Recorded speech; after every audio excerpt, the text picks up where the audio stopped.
आज करणार आहोत कुकरमधली भरली वांगी. तर वांगी आपण कापून घेणार आहोत. त्यात एक मोठा कांदा चिरून घेऊन त्यावर आपण 2 चमचे तिखट घालून घ्यायचं आहे.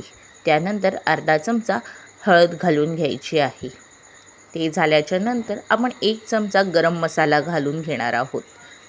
त्याच्यानंतर चवीप्रमाणे मीठ घालून घ्यायचं आहे. मग ओलं वाटण आणि आलं लसूण पेस्ट देखील घालून घेणार आहोत. त्यानंतर आपण गॅसवर फोडणी तडतडण्यासाठी ठेवणार आहोत.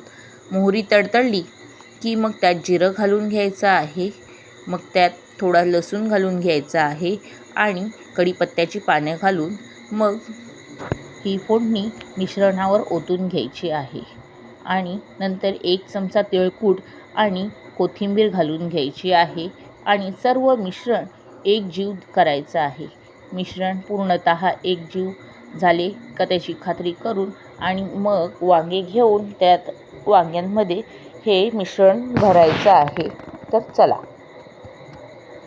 वांगं घेतलेलं आहे आणि वांग्यामध्ये हे मिश्रण पूर्णतः व्यवस्थित आपण भरून घेणार आहोत. आणि हे भरल्याच्या नंतर आपण हे वांगं कुकरमध्ये ठेवणार आहोत. तर आपण हे वांगी कुकरमध्ये ठेवून घेऊया आणि त्याचप्रमाणे बाकी सगळी वांगी भरून घेऊयात. हे वांगं कुकरमध्ये ठेवून घेतले. आता बाकीची वांगी देखील कुकरमध्ये ठेवून घेतले. त्याचबरोबर आपण 1 कांदा भरून घेतला आहे आणि त्यासोबत आता आपण बटाटे देखील टाकणार आहोत. तर मिश्रणात बटाटे मिक्स करून घेतलेले आहेत आणि हे बटाटे आपण कुकरमध्ये ॲड करणार आहोत. यानंतर आपण कुकरचं झाकण लावून कुकर गॅसवर ठेवायच्या आधी अर्धा पेला पाणी ओतणार आहोत. पाणी ओतल्याच्या नंतर कुकरचं झाकण लावून आपण 3 ते 4 शिट्ट्या कुकरच्या काढून घेणार आहोत.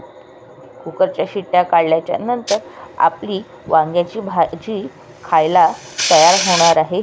तर चला, वांग्याची भाजी आपण झाल्याच्या नंतर डिशमध्ये काढून खायला तयार आहे. वांग्याची भाजी